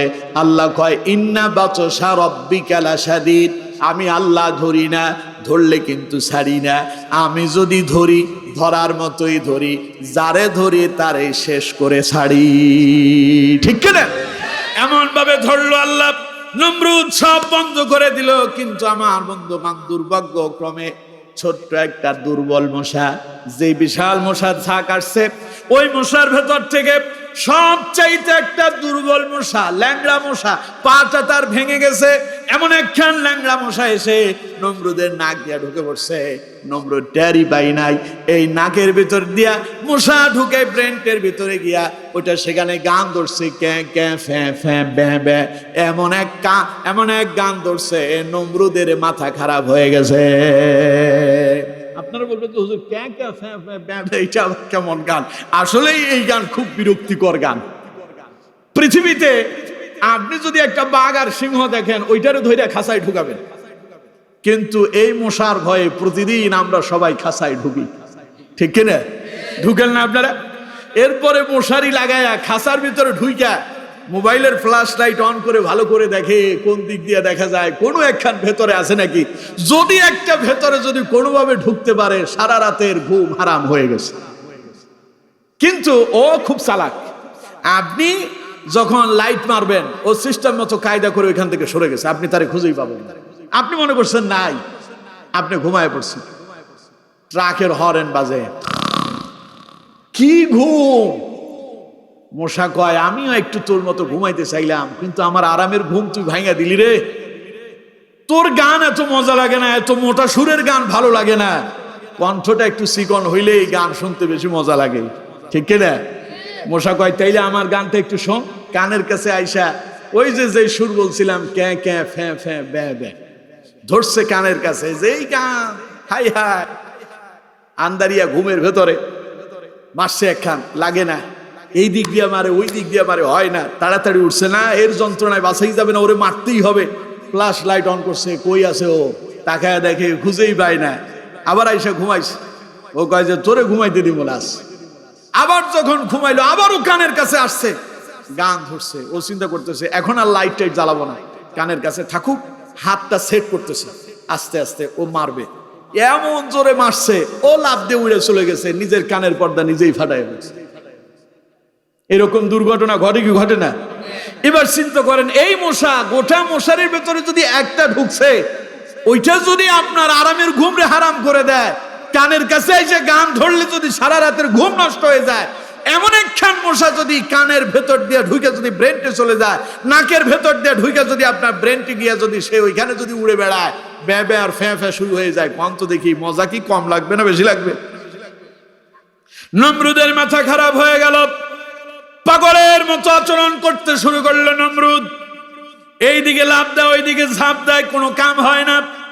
এইদিকে একখান লাথি মারে, ওই দিক থেকে লাথি মারে, কোনো কাম হয় না। নমরুদ তার সৈন্য সেনাদেরকে বলল, আমার সৈন্য সেনারা কে কোথায় আছো? মাথার যন্ত্রণায় বাঁচি না, ডাক্তার খবর দাও। ডাক্তার এলো, নমরুদের চিকিৎসা করবে, কিন্তু মাথার ভেতরে যে কি হয়েছে ডাক্তারটা খুঁজেই পায় না। কারণ পাবে কেমনে? আল্লাহ যে করোনা দিয়েছিল, করোনা কি দেখা গেছে নাকি? মানুষ ভয়ে ভয়ে পালায় গেল। আমার বন্ধুগণ, এই করোনারে অনেকেই ভয় পায় নাই, আল্লাহরে ভয় করে করোনা থেকে বাঁচার জন্য আশ্রয় চেয়েছিল। যারা আল্লাহর কাছে পানা চেয়েছিল, করোনা থেকে বাঁচার জন্য আল্লাহকে ডেকেছিল, আল্লাহ তাদেরকে বাঁচায় দিলেন। আর যারা ঘরের ভেতরে ঢুকছিল, দরজা জানালা বন্ধ করে দিল, করোনা এফেক্টেড হয়ে ঘরের ভেতরে মরে পড়েছিল। ইতিহাস সাক্ষী, সবচাইতে বেশি মানুষ মরছে আমেরিকায়, এরপরে ইন্ডিয়ায়, বাংলাদেশ হলো সবার শেষে। তার মানে এই দেশে মুসলমানেরা করোনা দেখার পরে ডেকেছিল কারে? এই করোনা কে দিয়েছে? কিন্তু দেখাই যায় না কোন দিক থেকে যে আসে। এই করোনা চলে যাওয়ার পরে কিছু শয়তান কয় আমরা করোনার মোকাবেলা করছি, বলছিল না? ওই যে তিনি আর কি, স্যার আলিফ টান দেওয়াটা। আমার বন্ধুগণ, এখন নমরুদের মাথার ভেতরে মশা, ভেতরে এটা ব্যা ব্যা ফ্যাঁ ফ্যাঁ করতেছে। নমরুদের মাথার যন্ত্রণা সে বাঁচে না।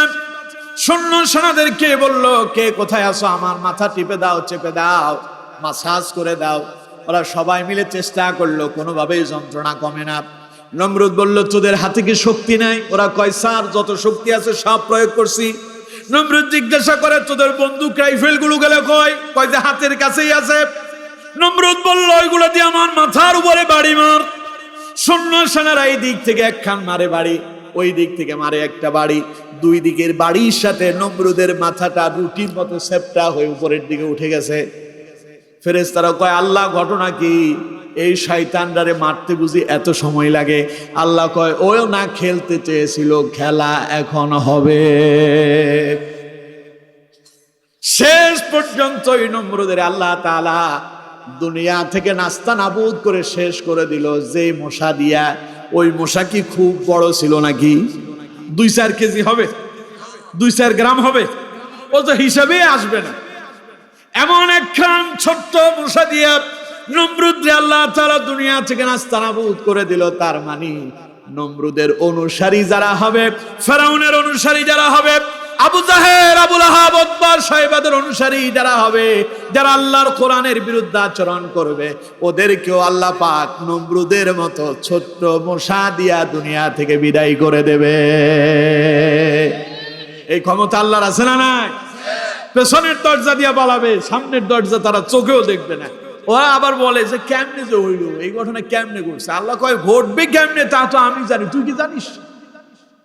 এই জন্য বন্ধুগণ আমার, আল্লাহ রাব্বুল আলামিন तमाम পৃথিবীর সমস্ত মানুষদেরকে ডেকে বললেন, যদি বাঁচতে চাও, যদি কল্যাণ পেতে চাও, যদি জান্নাত পর্যন্ত পৌঁছাতে চাও, ওয়াতাসিমু বিহাবলিল্লাহি জামিআন ওয়ালা তাফাররাকু।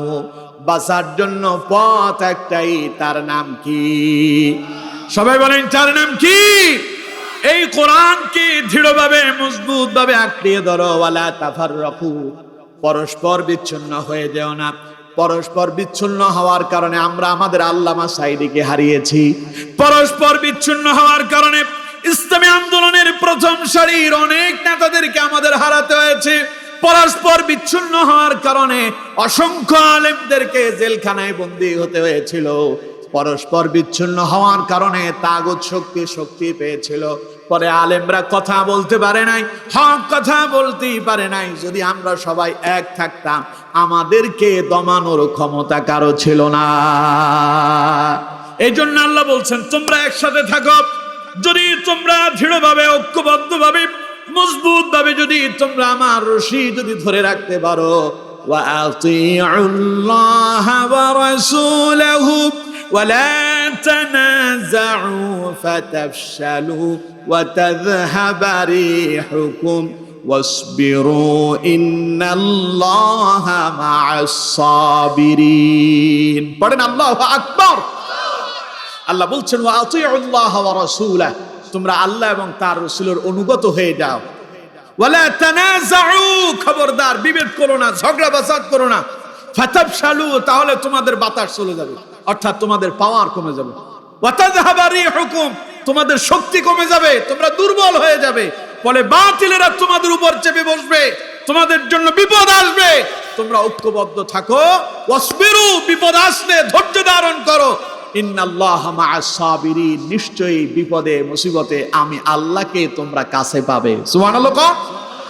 এই জন্য আমার বন্ধুগণ, নবীজি যখন কোরআনের দাওয়াত দিল, মক্কার লোকেরা রাসূলুল্লাহর উপরে আঘাত করলো, নির্যাতন করলো, নবীজিকে হত্যার ষড়যন্ত্র করলো, কিন্তু তারা রাসূলুল্লাহরে হত্যা করতে পারেনি। যেই রাতে রাসূলুল্লাহরে হত্যা করার জন্য নবীজির হুজরার চতুর্দিকে তারা অস্ত্র শস্ত্র নিয়ে দাঁড়ায় গেল, সেই রাতেই আল্লাহ তার নবীকে নিরাপদে মক্কা থেকে হিজরত করায়া মদিনার পথে রওনা করায়া দিল। সুবহানাল্লাহ। ওরা কি রাসূলুল্লাহর ঘরে পাইছিল? কিন্তু তারা যেখানে দাঁড়ায় আছে, তাদের সামনের দরজা দিয়েই রাসূলুল্লাহ বের হয়েছেন, পেছনের দরজা নয়। নবীজির সামনের দরজা দিয়া বের হলো, কিন্তু কাফেরেরা রাসূলুল্লাহরে দেখতে পারেন নাই। আল্লাহ পাক তার নবীকে বললেন, নবী তৈরি হয়ে যান, এখনই আপনাকে বের হতে হবে। চতুর্দিকে কাফেরেরা আপনারে ঘেরাও করছে, ওরা আপনারে হত্যা করে ফেলবে, সময় এসেছে, আপনি বেরিয়ে যান। নবীজি যখন বের হতে যাবে, তাকায় দেখে চতুর্দিকে সৈন্যবাহিনী দাঁড়ায় আছে, শত্রুরা দাঁড়ায় আছে।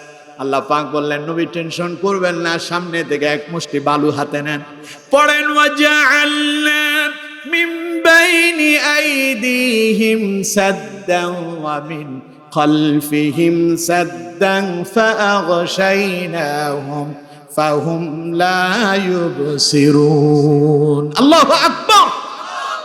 নবীজি আপনি তিলাওয়াত করেন। নবীজি আয়াত তিলাওয়াত করলেন। আল্লাহ পাক বললেন, এবার এই বালুগুলো সামনের দিকে নিক্ষেপ করেন। রাসূলুল্লাহ হাতের মুষ্টিবদ্ধ বালুগুলো সামনের দিকে নিক্ষেপ করলেন। আল্লাহ পাক ওই বালুগুলোকে চতুর্দিকে ছড়ায়া ছিটায়া দিল। কাফেরেরা রাসূলুল্লাহরে হত্যা করতে এলো, সেই বালু তাদের চোখের ভেতরে ঢুকে গেল। ওরা তাদের চোখ ডলতে আর চোখ ঘষতে ব্যস্ত হয়ে পড়লো। এর ভেতরে আল্লাহ তার নবীকে নিরাপদে সামনের দরজা দিয়া হিজরতের জন্য বের করে নিয়ে আসলেন। পড়েন সুবহানাল্লাহ। এবার তারা রাসূলুল্লাহর হুজরায় ঢুকলো, নবীজি ঘরের ভেতরে নাই। হযরত আলীকে শোয়া অবস্থায় পেল, জিজ্ঞাসা করলো, আলী রাসূল গেল কই, মুহাম্মদ গেল কই? হযরত আলী বললেন, রাসূল তো গত রাতেই হিজরত করেছেন। এবার তারা রাসূলুল্লাহরে খুঁজতে লাগলো। নবীজি যেই গুহার ভেতরে আত্মগোপন করলো, কাফেররা সেই গুহার নিকটবর্তী হয়ে গেল। হযরত আবু বকর রাসূলুল্লাহর সহপাঠী ছিলেন, সঙ্গী সাথী ছিলেন। হযরত আবু বকর বললেন, ইয়া রাসূলুল্লাহ, আমরা তো এখনই ধরা পড়ে যাব। কাফেররা যদি তাদের পায়ের দিকে তাকায়, তাহলে আমরা ধরা পড়ে যাব। রাসূলুল্লাহ বললেন, ও আবু বকর, চিন্তা করো না, ওয়ালা তাহিনু ওয়ালা তাহজানু, টেনশন করো না, ভয় পেও না।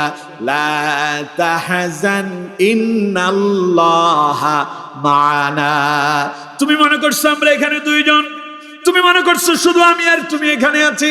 ও আবু বকর, তুমি জানো না আমাদের সঙ্গে আজ আরো একজন আছেন, যিনি গোটা পৃথিবীর রব, তিনি হলেন আল্লাহ। পড়েন আল্লাহু আকবার। লা তাহজান ইন্নাল্লাহা মা'ানা, ভয় পেও না, ঘাবড়িয়ে যেও না, টেনশন করো না, আমাদের সঙ্গে আল্লাহ আছেন। সুবহানাল্লাহ। আল্লাহ তাআলা বলছেন ঐক্যবদ্ধ থাকো, মজবুত ভাবে আমার কোরআনটারে তোমরা সবাই মিলে আঁকড়িয়ে ধরো। যদি সবাই মিলে তোমরা আমার এই রজ্জুকে, আমার এই কোরআনকে যদি আঁকড়িয়ে ধরতে পারো, ওয়ালা তাফাররাকু, যদি বিচ্ছিন্ন হয়ে না যাও, তোমাদেরকে পরাজিত করার শক্তি কারো নাই। কারণ ইন্নাল্লাহা মা'আস সাবিরিন, বিপদ আসলে আমি আল্লাহ আছি, ওই বিপদ থেকে তোমাদেরকে আমি আল্লাহ বাঁচায় দেব। সুবহানাল্লাহ। রাত 12টা বেজে গেল, শেষ করা দরকার। গত রাতে তো 11টায় শেষ হয়েছে নাকি, প্রায় 11টায়, তো আজ তো 12টা বাজলো, অনেক সময় হয়ে গেছে। একটা ঘটনা মনে পড়ছে, বলবো?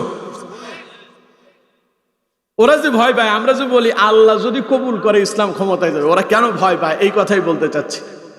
রাসূলুল্লাহকে ওরা হত্যা করতে চাইলো, পাইলো না। আল্লাহ নিজেই নিরাপদে তার রাসূলকে তার গন্তব্যে পৌঁছায় দিলেন। এই জন্য আল্লাহ বলছেন ওয়াতিউল্লাহ ওয়া রাসূলা, তোমরা আল্লাহ এবং তার রাসূলের অনুগত হয়ে যাও। আর ওয়াতাযহাবা রিহুকুম, তোমরা যদি পরস্পর বিচ্ছিন্ন হও তাহলে তোমাদের শক্তি কমে যাবে। ওয়াসবিরু, বিপদ আসলে ধৈর্য ধারণ করো। ইন্নাল্লাহা মা'আস সাবিরিন, আমি আল্লাহ তখন তোমাদের সঙ্গে থাকবো। ধৈর্যশীলদের সাথে কে থাকেন? আরো জোরে বলেন। একটা ঘটনা মনে পড়লো এরকম, রাস্তা দিয়ে বৃষ্টির সময় এক ছেলে হেঁটে যাচ্ছে। তো এলাকাতে এই ছেলের নাম হলো সোজা। সোজা বুঝুন তো, মানে সাদা সিধে মানুষ, ওর ভেতরে কোনো প্যাঁচগোছ নাই। মনে করেন পাঞ্জাবি একটা গায়ে দিছে, পেছন দিক দিয়ে ওটা বড়তে বড়তে ফিটের উপর উঠে গেছে, জুতা এক জোয়া পড়ছে, রাস্তা দিয়ে হাঁটতেছে, রাস্তার যত ময়লা আছে পেছনের স্যান্ডেলের সাথে সব এসে তার মাথার উপর পড়তেছে। এই লোকটার কোনো কি নাই, আমাদের ফেনীর ভাষায় কয় এতের কোনো শিরাগিরা নাই। বুঝতেছেন কথা? এটা সোজা মানুষ, চলতেছে আর কি। তো এরকম একজন সোজা মানুষ রাস্তা দিয়ে হেঁটে যাচ্ছিল। যাওয়ার পথে কলেজ ইউনিভার্সিটি থেকে দুইটা ছেলে এবং মেয়ে, অর্থাৎ কলেজ ইউনিভার্সিটির ছাত্র এবং ছাত্রী, দুইজন তারা সেই রাস্তা দিয়ে হেঁটে যাচ্ছিল। দুইজন, একজন গার্লফ্রেন্ড আর একজন বয়ফ্রেন্ড। এইটা এভাবে বললে যুবকরা ভালো বুঝবে। তো এখন গার্লফ্রেন্ড তার বয়ফ্রেন্ড দুইজন একসাথে যাচ্ছিল। যাওয়ার পথে ওই যে সোজা মানুষটা রাস্তা দিয়ে হাঁটতেছিল, ওর পায়ের জুতা আইসা, জুতার ময়লাটা আইসা গার্লফ্রেন্ডের গায়ের উপরে গিয়ে পড়ছে, মেয়েটার গায়ের উপর পড়ছে। এখন মেয়েটার গায়ে যখন জুতার ময়লা পড়লো, পাশে তো তার বয়ফ্রেন্ড আছে, মানে পুরুষ বন্ধু। এখন ওর মেজাজ খুব খারাপ হয়েছে, রাস্তা দিয়ে হাঁটতে জানিস না, তোর পায়ের জুতার ময়লা আইসা আমার বান্ধবীর গায়ের উপরে পড়ছে। রাগ করে আইসা তারে একটা চড় মারছে। কারে মারছে? সুজারে যখন একটা চড় মারছে, সোজা তো সোজা মানুষ, ও তো আবার পাল্টা ঘুরায় আরেকটা দেওয়ার মতো ক্ষমতা নাই। তো সোজা করলো কি, সোজা কয় আল্লাহ তোমার কাছে বিচার দিলাম, তুমি এটার ফয়সালা করো। মুহূর্তের ভেতরে ওই যে ছেলে যে এই সুজার গায়ের উপরে হাত উঠালো, তার হাতের ব্যথা শুরু হয়ে গেল। এবার তার মেয়ে বান্ধবী বলতেছে আমার বন্ধুর হাত যায়, বন্ধুর হাত ধরতেছে, ওটারে ম্যাসাজ করে দেয়, চিপে দেয়, টিপে দেয়, কিন্তু কোনোভাবেই হাতের যন্ত্রণা কমে না। এই ছেলে দাঁড়ানো থেকে বসে গেল, বসা থেকে শুয়ে গেল। মুহূর্তের ভেতরে জায়গায় স্পট ডেড, ইন্তেকাল করছে, মরে গেছে। এখন মেয়ে সেখানে কাঁদতেছে, আমার বয়ফ্রেন্ডে মেরে ফেললো রে। লোকজন দৌড়ায় আসলো, কে মারছে? কয় যে সোজা মারছে। সোজা কয় আমি কেমনে মারবো? সোজা দাঁড়ায় আছে, কয় আমি কিচ্ছু করি নাই। লোকজন কয় না তুই কিছু একটা করছিস, কয় আমি কিছুই করি নাই। মেয়েরে জিজ্ঞাসা করলো আচ্ছা তুমি ঘটনা খুলে বলো, ঘটনা কি হয়েছে? মেয়ে বলতেছে সোজা আমাদের পাশ দিয়ে যাচ্ছিল, তার পায়ের জুতার তলার ময়লা এসে আমার গায়ের উপরে পড়ছে। বন্ধু আমার সহ্য করতে পারে নাই, তাই তারে একটা শট দিছিল। তো শট দেওয়ার পরে পাল্টা শট কি আরেকটাকে সোজা মারছে নাকি? কয় না। তাহলে সে করছেটা কি? সে আল্লাহর কাছে বিচার দিছে, আল্লাহ তার বিচারটারে কবুল করছে, ও আল্লাহকে দিয়া আমার বন্ধুরে হত্যা করছে। সোজা এবার বলতেছে দেখো আমার কোনো দোষ নাই, তোমার গায়ে যখন ময়লা পড়ছিল তখন তোমার বন্ধু সহ্য করতে পারে নাই। তোমার বন্ধু যখন আমার গায়ের উপরে হাত উঠালো, আমার বন্ধু আল্লাহ সহ্য করতে পারে নাই। সুজা বলতেছে তুমি তো জানো না, তোমাদের এই প্রেম প্রীতি ভালোবাসা একদিনে হয় নাই, তোমার এই ছেলে যে ভালোবাসা একদিনে এই ভালোবাসা তৈরি হয় নাই। প্রথম দিন গেল, তোমারে দেখলো, তুমিও তারে দেখেছো, এরপরে প্রেম প্রীতি ভালোবাসা নিবেদন হলো, একজন আরেকজনের সঙ্গে পরিচয় হয়েছে, হতে হতে তোমাদের ভালোবাসা হলো। আজ আমার পায়ের জুতা তোমার গায়েতে পড়ার সঙ্গে সঙ্গে তোমার বন্ধু তোমার পক্ষ নিয়ে আমার গায়ের উপরে হাত উঠালো, আমার আঘাত করলো। শোনো, তোমার বন্ধু যেমন তোমারে ভালোবাসে, আমার আল্লাহও আমার এরকম ভালোবাসে। আমি আমার আল্লাহর সঙ্গে এমন এক সম্পর্ক তৈরি করেছি, আমি দৈনিক 5 ওয়াক্ত নামাজ পড়ি, গভীর রাতে উঠে তাহাজ্জুদ পড়ি। আমি আমার আল্লাহর সঙ্গে বন্ধুত্ব করেছি। আমার বন্ধু আমার আল্লাহ। তুমি যেমন, তোমার বন্ধু যেমন তোমার গায়ের উপরে জুতার ময়লা পড়ার পরে সহ্য করতে পারে নাই, তোমার বন্ধু যখন আমার শট দিল আমার আল্লাহ সহ্য করতে পারে নাই। আমি আমার আল্লাহর কাছে অভিযোগ দিয়েছি, তাই আমার আল্লাহ ডাইরেক্ট অ্যাকশন নিয়েছে। পড়েন আল্লাহু আকবার। এই জন্য ওরা ভয় পায়, ওরা জানে সকল ক্ষমতার মালিক কে। কিন্তু যদিও আমাদের সংবিধান লেখা আছে সকল ক্ষমতার উৎস জনগণ, যদিও এটা তারা সংবিধানে লিখেছে, তারা জানে এটা মিথ্যা কথা। সকল ক্ষমতার মালিক, কথা কয় না, সকল ক্ষমতার মালিক তাবারাকাল্লাযী বিয়াদিহিল মুলকু ওয়া হুয়া আলা কুল্লি শাইইন কাদির। আল্লাহ পাক বলছেন সমগ্র পৃথিবীর একচ্ছত্র মালিক আল্লাহ, আর সমগ্র পৃথিবীর একচ্ছত্র মালিক যিনি, সকল ক্ষমতার মালিকও তিনি। ঠিক না? এজন্য ওরা ভয় পায়। আমরা যখনই বলি আল্লাহ যদি চায় ইসলাম ক্ষমতায় যাবে, আল্লাহ যদি চায় পার্লামেন্টে কোরআন দিয়ে পার্লামেন্ট চলবে, আল্লাহ যদি চায় সচিবালয় কোরআন যাবে, আল্লাহ যদি চায় বিচারালয় কোরআন যাবে, আল্লাহ যদি চায় সমাজ ব্যবস্থা কোরআন দিয়ে চলবে, আল্লাহ যদি চান রাষ্ট্র ব্যবস্থা কোরআন দিয়ে হবে, এই কথা বললেই তারা ভয় পায়। কারণ কোরআন কার? আল্লাহ তো চাবেনি আল্লাহর কোরআন জয় হোক, এই জন্য ভয়ে তারা আল্লাহ চান এই কথাও আমাদেরকে বলতে দিতে চায় না। ওনাদেরকে বলবো লাভ হবে না, আসুন আমি আপনি আমরা সবাই মিলে আল্লাহর রজ্জুকে, আল্লাহর কোরআনকে দৃঢ়ভাবে মজবুত ভাবে আঁকড়িয়ে ধরি, সবাই মিলে আল্লাহর জান্নাতের দিকে চলে যাব ইনশাআল্লাহ। আরো জোরে বলেন ইনশাআল্লাহ। আমি আপনাদেরকে বলি নাই যে আপনারা অমুক দল করেন তাইলে জান্নাতে যাবেন। এখন তো একটা সমস্যা, জান্নাতটারে তারা একটা তামাশার জিনিস বানায় ফেলছে। জান্নাত মানে কথায় কথায় কয় যে জান্নাতের টিকিট বিক্রি করতেছে, বলে না এরকম? আহারে কি যে করতেছে আপনারা, ওনারা যে কি করতেছে, জান্নাত নিয়ে উপহাস তামাশা করতেছে। আমার বন্ধুগণ, জান্নাত জামাত ইসলাম করলে যে জান্নাতে যাবে এইরকম কোনো গ্যারান্টি নাই। হেফাজত ইসলাম করলে যে জান্নাতে যাবে গ্যারান্টি নাই। চরমনার ইসলামী আন্দোলন করলে যে জান্নাতে যাবে গ্যারান্টি নাই। গ্যারান্টি হলো আল্লাহ এবং তার রাসূলের আনুগত্য যারা করবে, কোরআনকে যারা ভালোবেসে কোরআন দিয়ে জীবন পরিচালনা করবে, কোরআনের পক্ষে অবস্থান নেবে, ইসলামের পক্ষে থাকবে। ইসলাম আল্লাহর, কোরআন আল্লাহর, আর যারা আল্লাহর কোরআনকে ভালোবেসে হৃদয়ে ধারণ করে কোরআনের পক্ষে কাজ করবে, ওই কোরআনই তাদেরকে জান্নাতে পৌঁছায় দিবে। ঠিক কিনা? সুতরাং বন্ধুগণ আমার, এই দেশের আওয়ামী লীগ আমাদের শত্রু না, বিএনপি আমাদের শত্রু না, এই দেশের হেফাজত, চরমনায়, আহলে হাদিস আমরা সবাই এক। আমরা সবাই কি? আল্লাহ তাআলা বলছেন ইন্না হাযিহি উম্মাতুকুম উম্মাতান ওয়াহিদা, তোমরা তো সবাই এক উম্মত, একই ধর্মের লোক, তাইলে তোমাদের কোরআন এক, তোমাদের আল্লাহ এক, তোমাদের রাসূল এক, তোমাদের সবই এক, কিন্তু এত ভেদাভেদ কেন? তাইলে সব ভেদাভেদ ছেড়ে দিয়ে আমাদেরকে আসতে হবে এক আল্লাহর দিকে। পারবো ইনশাআল্লাহ? আমাদেরকে আসতে হবে কোরআনের দিকে। পারবো ইনশাআল্লাহ? আমাদের প্রভু এক, এক নবীর উম্মত, জীবন বিধান এক, ওই শিবানী কোরআন।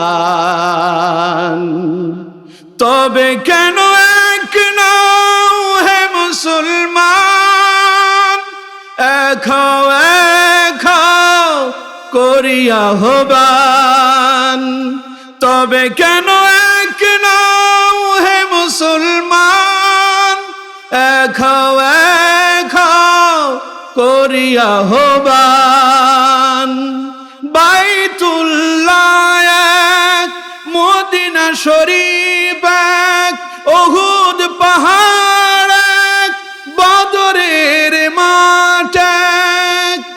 একটা তো জীবন আর মরণ তো একটাই, সকলের তরে আছে একই স্থান।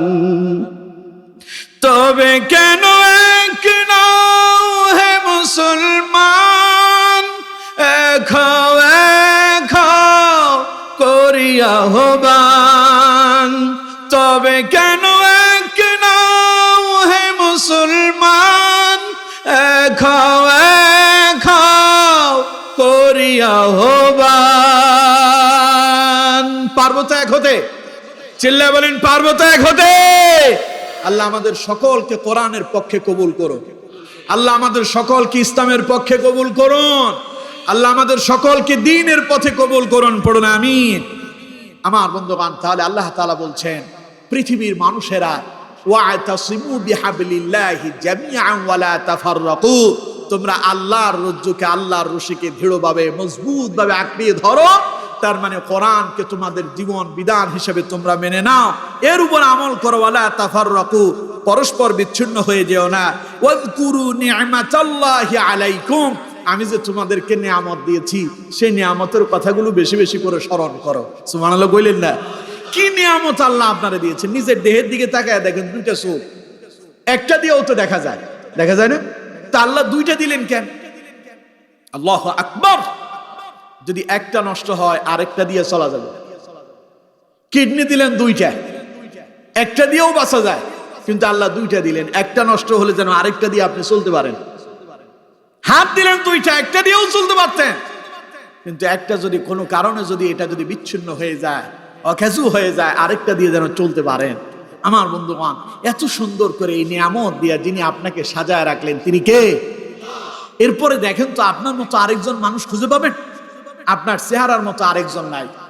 আপনাকে আল্লাহ আলাদা করে বানালেন, আপনি একজন, আপনি আব্দুল্লাহ, আব্দুল্লাহ, আপনার মতো নামে আরেকজন আব্দুল্লাহ আছে, কিন্তু চেহারা মিলবে না। সুবহানাল্লাহ। কোন লাকাদ খালাকনাল ইনসানা ফি আহসানি তাকওয়িম, আল্লাহ বলছেন মানুষদেরকে আমি শ্রেষ্ঠ সৌন্দর্য দিয়ে তৈরি করেছি। সুবহানাল্লাহ।